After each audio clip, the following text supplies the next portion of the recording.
Sybille Marchetto, Jérôme Gaillol, bonsoir. Bonsoir. Bonsoir. Est-ce que vous pouvez vous présenter? Je vais commencer par une aparté. Tu as une citation qui dit que quand tu es un grand homme, il y a toujours une femme dans son ombre. Et c'est un peu l'idée que quand on travaille jamais seul. Donc j'ai pris l'habitude, quand je réponds à une interview, quand je réponds à quelque chose, de jamais être seule. Et c'est pour ça que derrière moi, il y a la femme de l'ombre. En plus de cette femme de l'ombre-là, il y en a une autre qui ne veut jamais apparaître dans les vidéos, qui est ma petite maman. Donc voilà, je vais faire une présentation, mais cette fois-ci, je vais assumer le côté je ne suis pas toute seule. Donc Sybille Marchetto, en tant qu'écrivaine, c'est vraiment la seule activité toute seule. En dehors de ça, j'ai pas mal d'activités associatives qui ont évolué avec le temps.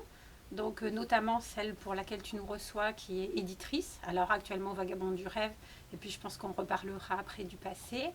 Également directrice de Nice Fiction, et après d'autres petits trucs qui à mon avis vont ressortir au moment de l'interview. Donc Jérôme Gaillol, moi je suis, c'est ça, exactement ça en fait. Je suis un petit peu dans l'ombre de Sybille. Je l'ai suivi dans ses pérégrinations associatives et artistiques depuis pas mal de temps. On va dire que je suis un peu un faiseur. J'essaye de faire en sorte que les conditions soient au maximum remplies pour réaliser les projets ambitieux et merveilleux qu'elle a dans la tête. Et que les autres ont dans la tête, pas que les... Est-ce qu'on joue à des jeux en famille dans votre enfance? Absolument pas. Le cri du cœur. Non, c'est un regret. Moi j'ai eu une enfance très solitaire, donc pas de jeux de société, j'ai pas été élevé comme ça. Je l'ai découvert, je me le suis approprié par moi-même plus tard. Moi, du coup, donc comme j'ai dit en introduction, il y a ma petite mère qui est derrière. Et quand je parle de ma mère, c'est pas au sens, vous savez, les gens, je remercie mes parents parce que et tout ça. Ma mère est vraiment une copine et une collègue de travail, et mon parcours associatif et on va dire artistique est lié à elle. Ma famille, c'est donc Hélène Marchetto, anthologiste, critique, illustratrice et tout ça, et c'est ma sœur Broussaille qui est l'autrice de Terre suspendue. Donc ça veut dire qu'enfant, on vivait toutes les deux, donc ma sœur et moi, à la campagne isolée. Sauf que ma sœur, elle avait déjà plein d'idées de jeux. Enfin, on avait Monopoly, tout ça, comme tout le monde, 1000 bornes. Enfin, comme tout. Non, du coup, pas comme. Moi, Je pas trop. retire. Surtout, on avait les jeux que ma sœur inventait. Mais les jeux que ma sœur invente, on avait les personnages qui bougent avant de découvrir le jeu de rôle. Et à Noël 1982, ma mère nous achète Donjons et Dragons et Tunnel et Trolls. Donc en fait, on joue, mais c'est très rapidement fait du jeu de rôle, parce que même avant que ce soit du jeu de rôle, c'était du proto-jeu de rôle. C'est vraiment ma sœur qui m'a emmenée dans ces histoires. Elle avait même réinventé, on rêvait d'avoir des Nintendo. Comment c'était les Watch and... vous voyez les jeunes là qui me regardent avec un air désespéré. Est-ce que vous pouvez citer un jeu de rôle qui a compté dans votre expérience de rôliste, et pourquoi celui-là en quelques mots? Moi, c'est Rêve de Dragon. Pourquoi celui-là? Je saurais pas dire. J'en ai acheté plusieurs, j'en ai lu plusieurs, et celui-là m'a vraiment conquis, quoi. Enfin, c'est le côté onirique sûrement, le côté un petit peu délirant, la liberté de justement de ce qu'on peut mettre à l'intérieur du fait de sa nature. Le système de règles était très différent de ce que j'avais déjà pratiqué avant. Donc moi, c'est Rêve de Dragon sans aucune hésitation. En tant que joueuse, c'est Donjons et Dragons, tout simplement parce qu'à Noël, j'ai 10 ans et la boîte rouge arrive et qu'on l'a tournée dans tous les sens, on a lu les règles 1000 fois. Après, je me suis imaginée quand j'étais petite, enfin du coup, je suis pas si petite puisque j'avais 10 ans, il y avait les plans avec des carrés et tout ça.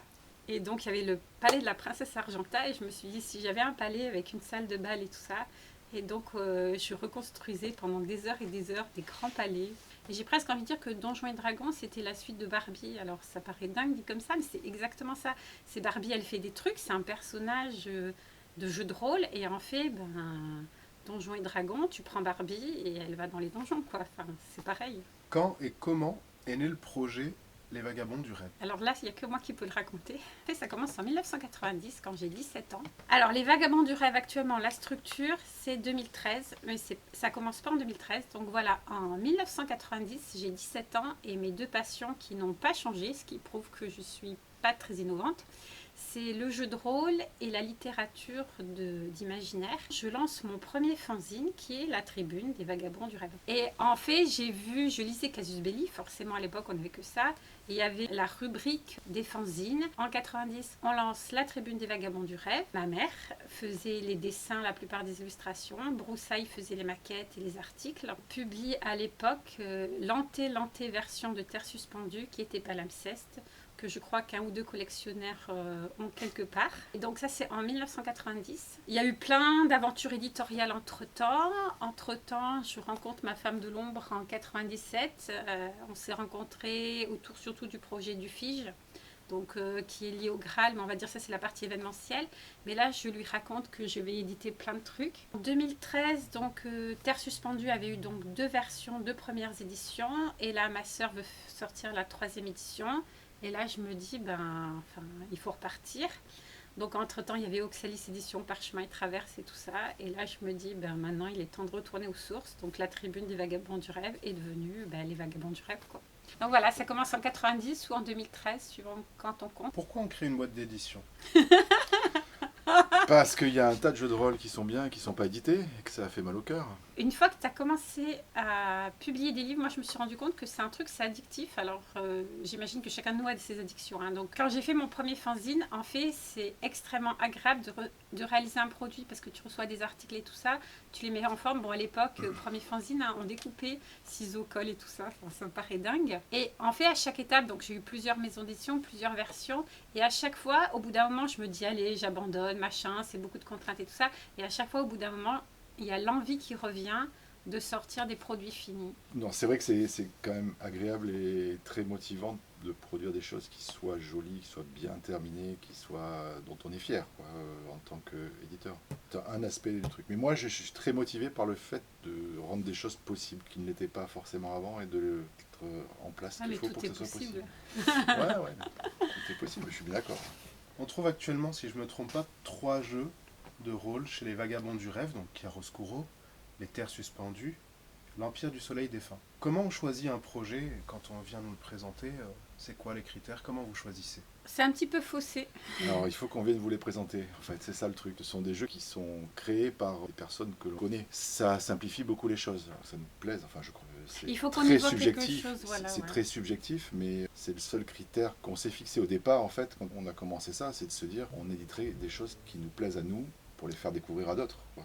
Il faut que ce soit un petit peu original, forcément, mais ça, j'ai presque envie de dire, c'est idiot de le dire. L'originalité, elle prend plusieurs formes. Après, voilà, il y a un biais, c'est-à-dire, on l'a peut-être pas précisé en introduction, les Vagabonds du Rêve, c'est une association. C'est un truc important qu'on doit dire, parce que sinon on est de mauvaise foi. Ouais. C'est-à-dire que contrairement aux autres éditeurs, nous n'avons aucun coût fixe. Aux Vagabonds du Rêve, uniquement les artistes sont rémunérés. Vraiment que les artistes, hein. Donc illustrateurs, auteurs, anthologistes, puisqu'on fait aussi des... Maquettiste, oui, exactement. Voilà, dans les droits d'auteur. En fait, on répartit les droits d'auteur entre tous les gens qui ont travaillé, tous les artistes qui ont travaillé sur le produit, et tout ce qui est logistique, tout ça, impression, donc c'est amorti par le coût. Et les éventuels bénéfices servent au projet suivant ou augmenter la rémunération des auteurs. Donc à partir du moment où nous, on n'a pas de coût, on n'a pas de contraintes, c'est-à-dire qu'on peut rester 2 ans sans sortir un produit, ça n'aura aucun impact sur nos vies.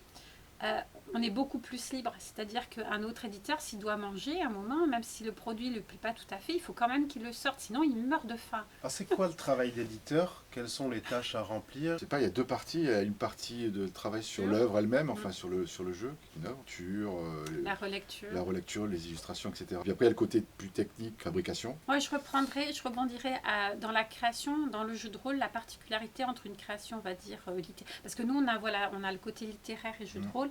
Donc, l'aspect qui est important dans le jeu de rôle, qu'on ne va pas trouver en littérature et donc qui fait une spécificité du jeu de rôle, c'est que dans le jeu de rôle, tu dois le débugger. Que tu n'as pas à faire un roman. En général, un roman, s'il y a un bug, ça se voit tout de suite. Si le mec, il est mort à la page 3 et qu'il renaît à la page 50, sauf si tu es vraiment sur une autre planète, tu vas dire à l'auteur, écoute, je suis désolée, mais il y a un truc qui ne va pas là. Tandis que dans le jeu de rôle, les bugs sont vachement plus difficiles à déceler. Donc nous, actuellement, en tant qu'éditeur, on n'a pas été sollicité sur cette partie. Non, parce que ça s'est trouvé comme ça. Les jeux qui sont arrivés jusqu'à nous ont déjà été très testés. Pour mais Terre suspendue, du coup, c'est un jeu qui a plusieurs années, donc il avait beaucoup vécu, par exemple. Donc on n'a pas eu ce travail-là. Là, autant on a travaillé avec des auteurs qu'on connaît, on savait qu'ils avaient débugué et tout ça. Je pense qu'on ne pourrait pas échapper à cette phase de playtest sur quelqu'un qu'on ne connaît pas. Il y a toute cette partie de relecture. Ça a 2 sens, relecture. C'est le sens, est-ce que ça a du sens? Est-ce que les parties s'imbriquent bien entre elles? Est-ce que ça fait sens? Et il y a la partie, alors qui pour nous est très importante, je sais que ça se perd dans l'édition, donc ça dépend des éditeurs. Pour nous, toute la forme la langue, la typographie. Enfin, pour nous, c'est vraiment... Oui, alors après la partie technique de production du produit, et là, ça reste très limité chez nous, mais la partie financière, c'est-à-dire d'étudier quels sont les coûts, quel doit être le prix de vente pour que ça soit rentable pour tout le Et monde. du coup, ça influe sur le support que tu choisis parce qu'en fonction du prix de Exactement. vente que tu fixes, tu vas peut-être pas... Ça peut changer ouais. le produit final complètement. Enfin, le côté La financier peut changer le produit couverture, final. le nombre de pages, est-ce qu'il ne faut pas réduire? Est-ce que jusqu'à présent, on ne s'est pas trouvé à confronter? C'était pas des grandes questions, voilà. Non, et puis C'était assez on a facile. toujours été en accord avec les auteurs, donc Voilà, ouais. on n'a pas Mais eu disons que voilà, sur un projet nouveau, parce que j'imagine... ça me viendrait pas à l'idée de vouloir absolument découper en morceaux un jeu parce que ce serait pas rentable de le sortir en une seule fois et d'imposer ça à l'auteur non plus. C'est des discussions qui doivent avoir lieu si c'est nécessaire, mais Là, il y a une vidéo qui présente la maison d'édition, donc logiquement, des gens vont la voir, des gens vont dire tiens, moi j'ai un projet. Donc je trouve pas mal de dire qu'est-ce c'est qu'on un pourrait. point Voilà, important. Ouais, voilà. c'est un point. On aurait un regard très critique sur les illustrations aussi. Aujourd'hui, l'illustration, c'est vraiment c'est important, voilà. Autant l'écriture est importante, la typographie, ce que disait Sybille tout à l'heure, autant la partie purement visuelle, ces illustrations sont importantes aussi. Elles font partie de l'œuvre finale, quoi. Donc il faut que ça soit au niveau du texte, quoi. Exactement. Ouais. Comment on fait un financement participatif? Comment ça s'organise? Quels sont les avantages? Quelles sont les contraintes? Dans la douleur. Les contraintes, c'est d'essayer de tout prévoir en amont, tout ce qui peut se passer, de prévoir tous les coûts liés au financement et d'anticiper le nombre j'ai que le mot anglais qui arrive, de pledges, de souscriptions qui vont avoir lieu parce que ça peut mettre en péril la sortie du produit, quoi. Donc il faut arriver à sortir le produit coûte que coûte, c'est-à-dire que quand on lance un financement participatif, c'est pour sortir le produit, et c'est pas pour dire tant pis on n'est pas arrivé, et ben, voilà. Donc on sait qu'on va le sortir, donc il faut mettre en place les conditions qui font qu'on va y arriver, quoi. Et ça demande pas mal de temps et de café pour essayer de mettre les bons chiffres dans les bonnes cellules, dans les bonnes colonnes, pour arriver à avoir un projet qui soit viable, avec un petit nombre de souscripteurs, mais qui soit aussi viable avec un nombre plus important, voire très grand de souscripteurs. Il faut prévoir une réussite modeste, partielle, complète, qui dépasse toutes les attentes. Il faut prévoir tout ça pour que tout le monde y trouve son compte, les souscripteurs et les auteurs, l'éditeur, enfin tout le monde, quoi. Ça fait beaucoup de calculs et beaucoup de temps de cerveau, quoi. Après, c'est pas insurmontable, hein, du tout. Et puis après, il y a la présentation du projet, comment on présente le projet. Donc là, c'est un travail collégial entre auteurs et éditeurs pour présenter les choses le mieux possible, décider des contreparties. Bon, voilà. C'est un dialogue permanent entre éditeurs et auteurs. Pour moi, il n'y a qu'un avantage, mais il est évident. Enfin, c'est les ventes sont faites. Donc au moment où ça part chez l'imprimeur, tu sais... Et c'est diminuer la prise de risque, parce qu'on sait qu'à partir du moment où on envoie l'impression, on a l'argent. On a déjà les ventes qui sont faites. Ça, c'est un confort voilà, pour les petits éditeurs comme nous, qui ont peu de moyens et qui ne peuvent pas non plus prendre trop de risques. Ça règle assez bien le problème.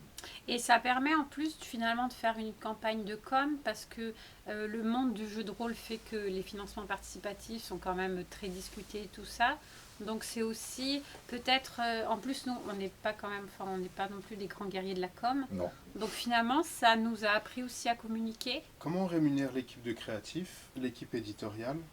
Est-ce qu'il reste de l'argent pour entretenir la structure et les projets à venir? On a une économie très particulière. Donc au Vagabond du Rêve, on décide d'un pourcentage. Alors actuellement, on est à combien? On est à 10%, pour répondre à la question, Ouais. on est à 10% pour l'équipe créative, c'est-à-dire les auteurs et illustrateurs, maquettistes, enfin toutes les personnes sur le produit imprimé qui réalisent voilà. Donc c'est 10% du prix de vente total de ce que le joueur va payer numérique. pour acheter. Non, c'est pas pareil sur le numérique. On est beaucoup plus haut puisqu'il n'y a pas de frais d'impression, de fabrication du produit, quoi. Donc équipe éditoriale, bien sûr, il n'y a pas de notion de rémunération ni rien. Donc on paye tous les coûts et tout ça. Et on va dire ce qui sort, c'est le petit pécule pour les prochains projets. C'est de l'ordre de 10 à 15%, ce qui reste à la fin. Et ça a un coût important, l'entretien d'une structure éditoriale? Alors, dans votre cas, c'est particulier parce que vous ne rémunérez pas... Si on devait louer, on n'a pas de salariés, donc pour nous les coûts c'est l'allocation du site internet, quoi. Grosso modo, il y a quasiment que ça, quoi. D'accord. Et même on a de l'espace de stockage. Enfin, je veux dire, on paye même pas. Oui, on paye même pas l'espace de stockage. Est-ce qu'il y a trop de financement participatif dans le jeu de rôle selon vous? Toi, tu peux pas répondre, tu suis pas l'actualité. Exactement, j'ai du mal à répondre parce que je suis pas tellement... Moi, j'en sais rien. Je me suis posé la question. Le truc, c'est qu'on a. Enfin, moi, du coup, j'ai vu le jeu de rôle sur 30 ans. Hein, donc, je vous fais rigoler là. Et si tu veux, il y a une époque où on sortait des jeux de rôle, c'était des photocopies moches avec des dessins moches et tout ça. Et ça, honnêtement, pour moi qui aime les beaux produits, c'était une époque très douloureuse. Donc, au début, moi, ça m'a fait plaisir de voir apparaître tous les beaux jeux. Ouais, je me demande comment il pourrait y avoir trop de financement participatif. En fait, je suis un peu dubitatif. Ouais, parce que si ça fait plaisir aux gens, c'est qu'ils en ont envie. Qu'est-ce qu'on peut dire de la part que touchent les intervenants dans ce milieu? Auteurs, illustrateurs, éditeurs, distributeurs, magasins? On peut dire que les auteurs touchent pas suffisamment en général, pas que dans ce milieu-là, enfin, je crois. Oui, c'est dans Ça, je suis toutes pas les spécialiste, éditions, mais ouais. Sybille peut en parler peut-être plus facilement que moi. Je crois pas qu'il y ait des gens qui deviennent riches dans le jeu de rôle, que ce soit au niveau des boutiques, des distributeurs, des éditeurs, des auteurs, c'est compliqué quoi. Je pense que les marges elles sont comme elles sont parce que sinon il y aurait dans la chaîne quelqu'un qui n'arriverait pas à manger et la chaîne ne tiendrait pas. Donc, Ouais, mais là, je suis obligée de te couper. Actuellement, il y a une très très grosse réflexion et de grosses revendications parce qu'il se trouve que les auteurs ne gagnent pas leur vie. Et le problème, on s'en aperçoit. Donc c'est aussi valable dans le jeu de rôle, mais c'est une économie plus petite, tu le soulignes à juste titre, mais en fait, on peut pas s'en affranchir. Dans l'édition traditionnelle, littérature, tout ça, et dans le jeu de rôle, il y a quand même des gens qui gagnent leur vie avec ça. La plupart des auteurs n'en vivent pas. Et le vrai problème derrière tout ça qui est en train de sortir, et moi je comprends pas qu'il soit pas sorti plus tôt, c'est que les auteurs ne vivent pas de leur travail. En jeu de rôle ou en littérature, les auteurs ne vont pas en vivre. Les auteurs, les créateurs. Bon, par exemple, Olivier Sanfilippo vit de son travail d'illustrateur, donc il y a quand même des exemples. Mais si on peut les citer, c'est que c'est à la marge. Donc à partir du moment où l'artiste ne vit pas de son travail et que son travail en fait alimente toute la chaîne et le début de la chaîne, parce que pas d'artiste, pas de chaîne, en fait si, l'auteur est sous-payé. Alors ça ne veut pas dire que les autres sont trop payés, là où je te rejoins, Ouais. c'est-à-dire autant dans la littérature, j'aurais pas le même discours. Dans le jeu de rôle, je pense que personne n'abuse. Malgré tout, une économie qui repose sur le travail de gens qui ne peuvent pas en vivre, elle n'est pas saine. Est-ce que vous avez une piste pour essayer d'améliorer ça? D'abord, Votre si le volume était plus important, on se retrouve dans la même situation que pour la littérature. Les auteurs sont pas mieux payés, donc voire même moins bien. Enfin, bon, donc ça n'est pas qu'une question de volume. Probablement que le volume peut améliorer les choses, mais ce qu'on fait du volume supplémentaire qui vient dans l'industrie et qu'est-ce qu'on en fait pour que ça arrive jusqu'à l'auteur. Et tu vois, je fais le geste vers le bas. L'auteur, c'est le dernier, c'est celui qui est en bas, tu vois. C'est bon, voilà. Donc il faut que cet argent descende. Il faut qu'il puisse descendre, certes, mais il faut qu'il descende. Moi, j'ai des pistes, mais là, ça devient plus du tout. On va dire, là, je sors des sentiers. C'est-à-dire que clairement, la réflexion que je me suis faite en 2000, donc quand j'ai lancé puis arrêté Oxalis Édition, c'est que ça ne marchait pas, le modèle n'est pas bon. À partir du moment où le travailleur ne peut pas vivre de ce qu'il fait et que ce travailleur alimente toute une chaîne qui se plaint, alors c'est en littérature c'est particulièrement critique, c'est-à-dire qu'on va entendre les éditeurs se plaindre et les libraires se plaindre. Et à un moment, moi, j'ai fait quelques articles de blog dessus puis que j'ai retiré parce qu'il faudrait travailler plus longuement dessus. Mais à un moment, je me pose et je dis, attention, si l'auteur se plaint, le libraire se plaint, l'éditeur se plaint, les gars, il n'y a pas un truc qui vous chiffonne pas, ça veut dire qu'il faut arrêter. Alors là, tout le monde va me dire quoi? Il faut arrêter de publier de la littérature et des jeux de rôle et tout. Mais oui, si ça ne marche pas, il faut arrêter. Et je ne comprends pas pourquoi dans le milieu éditorial, il y a une espèce de magie où ça ne marche pas et on continue. Donc soit les gens sont tous fous, c'est une hypothèse que j'exclus pas, soit il y a un truc qui ne va pas. Donc, de toute façon, ça fait 20 ans, 30 ans que le monde éditorial ne va pas. Et il ne va pas aller en s'améliorant par la magie des choses. Donc, il doit évoluer. Et alors, comment il doit évoluer? C'est une pensée qui doit être collective, c'est-à-dire tous les artistes, tous les gens, tous les passionnés doivent y contribuer. On doit faire évoluer les supports éditoriaux, littérature, jeux de rôle. Ça peut être des diffusions, tu vois, genre tu diffuses ton jeu de rôle sur un blog avec des passages et tout ça, et puis les lecteurs contribuent directement. Le financement participatif, c'est une méthode qui permet de changer un peu la donne, c'est-à-dire que au moment où tu lances ta production, tu sais que tu as besoin de tant d'exemplaires qui sont déjà vendus, tu anticipes ce que tu vas vendre à côté et tu n'es pas obligé d'imprimer un stock qui va dormir dans un entrepôt. En moyenne, quel pourcentage touche un auteur? Chez les autres, je sais pas. Si on était dans les chiffres, est-ce que c'est de 8 à 12% et non, c'est mis à 10, bon, voilà, moi, je pense. Voilà. Chez les Vagabonds du Rêve, combien coûte un livre de base et combien touche donc l'auteur? Alors, Chiaroscuro, le livre de base, c'est 50 €. Et donc les auteurs, puisqu'ils sont plusieurs, les auteurs, Le collectif. le collectif de créatif. création touche donc 5 euros. C'est pas grand-chose, hein. 5 euros sur ces 50 euros du prix de vente final, quoi. Est-ce que le jeu de rôle est un loisir abordable, accessible? Abordable, je dirais que oui, parce que si tu prends les livres, mettons, allez, on vient de dire 50 euros pour un livre de base, sachant qu'une table de jeu de rôle, tu vas avoir un maître de jeu et 5 joueurs, ça fait 10 balles par personne pour plusieurs séances. Enfin, ça me paraît On peut pas. jouer longtemps. Ouais, voilà, oui, c'est totalement abordable. Après, c'est sûr que si t'es pauvre et que tu manges que des pâtes, t'as les moyens de rien. Mais même dans ces cas-là, tu vas avoir des contenus gratuits. Enfin, tu vas pouvoir te faire prêter des choses et tout ça. En plus, un livre de jeu de rôle, ça peut se prêter, tu vois. Enfin, donc, je veux dire, abordable, oui, clairement. Enfin, ça me choque pas. En plus, les produits qui sont vendus 50 euros, enfin, je veux dire, t'as l'illustration couleur, des belles couvertures et tout. Donc, c'est pas du tout excessif par rapport au prix de production. Accessible, je dirais que le jeu de rôle, il y a encore beaucoup de choses à faire. Parce que moi, quand j'en parle autour de moi, alors c'est un peu le biais, quand je suis avec les potes rôlistes, tout le monde sait ce que c'est que le jeu de rôle. Sur mon mur Facebook, tout le monde sait ce que c'est que le jeu de rôle. Enfin, ça marche pas dans la vie de tous les jours, quand je suis au boulot, quand je rencontre les gens, on va dire lambda, le jeu de rôle, à chaque fois, je dois le réexpliquer. Samedi, on a assisté à la pièce de Pierre Petitfrère, donc qui met du jeu de rôle sur scène. Donc les gens étaient très intéressés par l'aspect théâtre, les gens autour de moi, tu as été voir une pièce de théâtre et tout ça, mais leur expliquer qu'en fait c'est du jeu de rôle et du théâtre, je dois redéfinir le jeu de rôle. Donc je rencontre rarement des gens, ah oui, le jeu de rôle, je sais ce que c'est. Enfin, la plupart des gens que je rencontre, moi je dois leur expliquer. Abordable, je pense oui, pour les mêmes raisons. Je pense que c'est abordable. Accessible, je pense que ça l'est plus qu'il y a quelques années, quoi. Je pense que les rôlistes, les jeunes rôlistes d'il y a 20 ans sont maintenant des vieux rôlistes. Des vendeurs, des cadres, des ouvriers, enfin ils sont insérés dans la société, donc je pense que le jeu de rôle a une visibilité un peu supérieure, bien que on n'est pas encore très, très bien connu. Je pense que ça va dans le bon sens, voilà. Après, c'est vrai qu'il y a des contraintes inhérentes à ce qu'est un jeu de rôle. Pas toujours facile de réunir tout le monde, de préparer.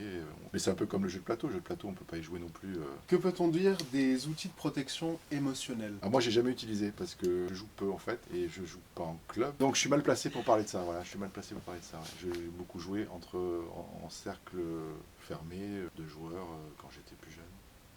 Clairement, les outils émotionnels, de protection émotionnelle, c'est pour les gens qu'on ne connaît pas. Parce que si les gens, tu les connais depuis 20 ans, qui ne savent toujours pas quand tu n'es pas bien, c'est qu'il faut que tu changes d'amis.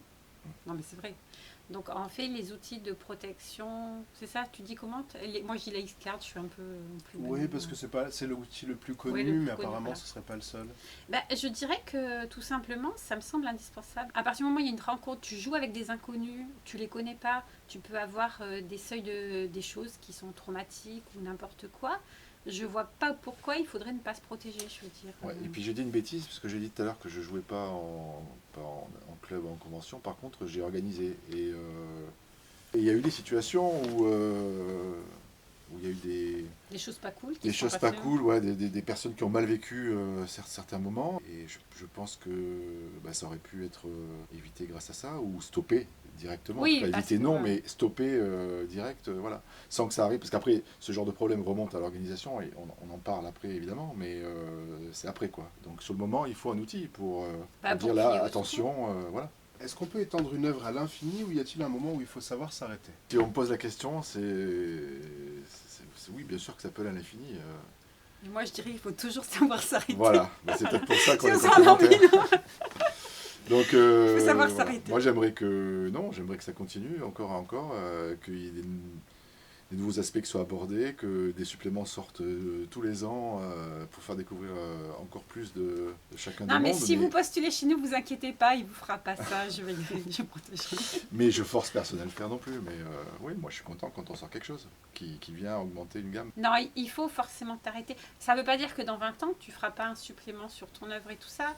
Après, pour moi, l'idéal, c'est quand il y a une communauté assez forte qui se réapproprie le produit pour continuer à produire. Quels sont les projets actuels à venir chez les Vagabonds?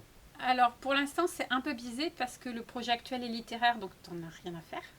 Oh, tu peux nous en dire un mot? Voilà, donc actuellement, on a décidé de revenir à la nouvelle, qui est quand même notre... c'est un truc qui me tient vraiment très à cœur. Donc actuellement, avec ma mère, on est en train de lancer une collection de nouvelles, en fait, pour redécouvrir la nouvelle. Donc ça, c'est littéraire. Après, comme on a dit, nous, on travaille tranquille à notre rythme. Et côté jeu de rôle, on n'a rien dans les tiroirs. Ça veut dire que on peut nous proposer des projets. Après, ça ne veut pas dire qu'on sera intéressé. Enfin, voilà. On est actuellement libre d'accepter un projet de jeu de rôle. On a la capacité de l'accepter. Par contre, il faut que ça nous plaise. Mais on peut, voilà. Actuellement, on peut recevoir des projets de jeu de rôle. Qu'est-ce qui pourrait être fait qui apporterait un plus dans le jeu de rôle aujourd'hui? Moi, je vais reprendre déjà la pièce qu'on a vue samedi. Ouais. Voilà. Moi, franchement, donc je l'ai vue. Faut en parler. Là. Ouais, du coup, on en parle, mais peut-être que... On publiera une vidéo Ouais, prochainement, on voilà. a pu le capter. Donc, du coup, voilà, le Graal a fait la captation qui sera Ouais, sur la chaîne et tout ça. Donc, Jérôme, voilà, d'ailleurs, faisait partie de l'équipe. de montage. Donc, en fait, samedi, on a vu donc une pièce montée par Pierre Petitfrère et Nicolas Houdin. Le ou les meneurs de jeu sont les comédiens sur scène, je dirais. Donc, il faut quand même une double compétence. Hein. Tu t'improvises pas comédien. Ça, je dirais que c'est la difficile, c'est qu'il faut que tu sois comédien aussi. Ah oui, il faut un Voilà. animateur qui Donc, ait une il pêche faut d'enfer un pour faire comédien, ça. maître de jeu ou plusieurs. Moi, je dirais idéalement plusieurs, ça aurait été pas mal. Et donc, les spectateurs forment, on va dire, le PJ ou les PJ à voir comment ce type de projet peut évoluer. Ça demande beaucoup d'imagination parce que du coup, c'est pas aussi simple que 5 gugus autour de ta table. J'ai trouvé ça très intéressant. Moi, ça m'a fait super envie. Alors bon, déjà, ça s'est super bien passé parce que tout le monde riait. Il y avait une ambiance comme... j'ai rarement entendu aussi rire. Alors qu'on était dans du Cthulhu. Ouais, mais Ouais. c'était... Et puis alors, le monsieur à côté de moi, ce qu'il a rigolé, tu vois, je suis pas remise, tu vois, Donc, c'était très drôle, c'était très fun. Il y avait le petit côté angoissant et tout ça. En fait, ça... Par rapport à du théâtre, parce que moi j'aime beaucoup le théâtre, donc là du coup, par rapport à du théâtre, le truc c'était t'es pris au trip parce que c'était toi qui allais mourir si tu meurs. Donc en fait ça apporte vraiment une dimension au théâtre. Moi je l'ai vécu comme du théâtre en fait. Je l'ai vécu comme du théâtre où la salle s'agite. Voilà, c'est comme ça que je le traduirais. Je sais pas si ça serait une super bonne initiation pour des gens qui connaissent pas du tout ni le théâtre ni le jeu de rôle, tu vois. Genre, c'est peut-être pas forcément te lancer là-dedans. Par contre, j'ai trouvé que c'était une super expérience qui pourrait, alors j'imagine là, tu vois, à froid comme ça, décliner comment, peut-être en ligne, d'autres pièces de théâtre. De toute façon, déjà, ça va stimuler l'imagination de comment tu peux faire ça, parce que du coup, comment tu mets des comédiens, comment tu mets des spectateurs. Enfin, je veux dire maintenant, j'espère, je souhaite que ça se développe comme forme d'art. Le monde doit changer, les médias doivent changer, le confinement nous a obligés à changer, nos façons de partager avec les autres changent, et j'ai envie de dire, là, il n'y a pas de limite, tu vois. Je joue à 50, je joue à 2, je joue à 1000. Enfin, Une chose est sûre, c'est que dans le monde du jeu de rôle, il y a beaucoup d'auteurs, il y a beaucoup de gens qui ont beaucoup d'idées, il y a plein de choses qui se tentent en permanence, enfin que ce soit sur internet, être des let's joueur play du ou grenier, tout ça, le- Maillard et tout. quoi. Maillard Enfin, ouais. ou la pièce de Pierre. à laquelle on a assisté il y a quelques jours. Tout ça, c'est des trucs, c'est des trucs vachement inventifs. Enfin, je veux dire, fallait y penser, il fallait le réaliser, moi, je suis pas inquiet sur la capacité du Des monde du jeu de rôlistes, rôle ouais. d'avoir des idées pour présenter les choses encore plus Parce que fun, c'est- encore ouais. plus accessibles à tous, etc. Si des gens Ça ont des prend du idées, temps, c'est c'est bien, lent. Moi, ouais. ça fait 30 ans que je regarde et que j'essaie de participer aussi à cet effort de démocratisation. C'est très lent, mais ça avance et puis ça va au rythme que ça va. Mais le truc qu'a fait Maillard, les parties avec le joueur de grenier et les autres youtubeurs, ça a amené aussi pas mal de choses. Ça a beaucoup Il faut popularisé multiplier le les jeu de rôle. expériences, il faut avoir des idées, Il faut c'est le moment, s'amuser, allez-y, hein, créez, lancez-vous, faites des trucs. Est-ce que vous pouvez nous conseiller 3 œuvres? Ce que vous voulez, une série, un manga, Des un œuvres roman, un jeu de rôle, ce que vous avez envie, 3 œuvres. Oh, c'est chaud là. Moi, je citerai le drama coréen, le Korean Odyssey. Alors, je sais pas si je le prononce bien, donc lancez-moi des tomates. Tu mettras dans la description. C'est le drama avec lequel j'ai découvert la production populaire coréenne, que je trouve excellente au niveau du fantastique. De toute façon, je pense que je vais faire au moins une émission là-dessus. Enfin, je suis en train de réfléchir à un truc. Parce que le fantastique occidental... Enfin, moi, je suis autrice de fantastique. Enfin, c'est quand même ma base, on va dire. Mon imagination et tout ça, c'est le fantastique. Il y avait des choses en Occident qui me plaisaient bien, mais je sentais que c'était limité. Et j'ai découvert... Alors, je parle que du fantastique coréen. J'ai pas découvert les autres. Et je trouve leur façon d'utiliser le fantastique qui me nourrit. Korean Odyssey, c'est une revisitation du... Ah non, je ne trouvais pas l'œuvre chinoise ultra connue avec Son Goku et tout ça. Je vous laisse chercher. Ah, la quête du roi singe. Non, c'est la pérégrination vers l'ouest. Ouais, c'est ça. Donc, tu as Sangoku et donc le héros, c'est Sangoku, c'est le dieu singe. Et franchement, il est excellent. Enfin, et du coup, ce que j'ai aimé, c'est qu'en plus, ça m'a forcé à me renseigner. En littérature, il y a une autrice qui s'appelle Sybille Marcotte qui fait Je l'ai vu arriver, tu sais, le truc. des nouvelles qui sont éditées par l'éditeur qui doit s'appeler Les Vagabonds du Rêve, je crois, qui valent le détour. Je pense que c'est quelque chose à lire, donc ouais, je vous conseille. Ok, bon, l'autopromo, c'est fait. Je me suis Et après, jamais- il va te citer les terres suspendues et tout, c'est bon. Bon, moi, je vais citer mon roman préféré qui n'a rien à voir avec le jeu de rôle. On est d'accord, là, on parle de tout. Ah oui, 3 œuvres, Un vraiment. truc que j'ai lu ce que 50 000 vous- fois et que ça va paraître dingue parce que c'est réédité en littérature jeunesse, mais ça m'agace, c'est Papa Longue Jambe. Et en fait, c'est ma découverte du roman épistolaire. En fait, je vais citer par rapport à mes inspirations, tu vois. Et Papa Longue Jambe, c'est le roman épistolaire par excellence, je trouve. Alors, ça paraît de la simple roman. Enfin, voilà, c'est publié chez les gamins, ça, je comprends pas. C'est très simple. Mais c'est un peu toujours le mystère de... Donc, il y a une seule voix, pour ceux qui ne connaissent pas en très, très dégrossi, on va dire. Il n'y a qu'une seule voix, c'est la fille, elle écrit à quelqu'un. Donc, tu ne sais pas qui c'est. Et en fait, bien sûr que la personne à qui elle écrit et dans sa vie autour de toi, donc tu as toujours ce côté mystère. Et du coup, si je cite Papa Longue-Jambe, je suis obligée de citer mon roman préféré, c'est Jane Austen, c'est Emma. Emma, qui j'avais vu sur Wikipédia, parce que j'ai pas beaucoup de culture, hein, alors ma culture c'est Wikipédia, qui est considéré un peu comme le roman policier avant le roman policier, c'est-à-dire qu'il y a un mystère, donc c'est 1810 à peu près Emma. Donc tu as un mystère au sein du roman, c'est pas un meurtre et tout ça, mais il y a une relation entre des gens qu'on ne sait pas. Et en fait, tu dois découvrir ce mystère par la narration, puisqu'en fait, c'est fondu dans la narration. Et puis Emma, j'aime beaucoup aussi parce que c'est l'histoire de... Jane Austen, elle est géniale parce que ses héroïnes, c'est des féministes. Alors évidemment, c'est des femmes riches. Hein. Des femmes riches et blanches, c'est super facile d'être avant-gardiste quand tu es riche, mais c'est des femmes qui n'ont pas besoin de se marier. Et Emma, c'est vraiment la femme qui n'a pas besoin de se marier. On est en 1810 et qui finit par épouser son meilleur ami parce que en fait, la société les force à se marier. Allez, bon. allez. Non, tu n'obtiendras rien de moi. Putain. Un conseil aux joueurs et aux MJ, puisque les MJ sont... À part de ne pas oublier qu'on est là pour le fun. Pour moi, c'est n'annule pas ta partie, ne la repousse pas. Puis vous prenez pas trop au sérieux non plus. Rigolez bien. On est au bout de cette interview. Je remercie la boutique JSST Jeux de nous avoir reçus. Tu ne remercies pas, on t'a Et vraiment je, fait chier. et je vous remercie, Jérôme, Sybille, d'avoir été avec nous. Merci. Merci à C'était un vous. plaisir.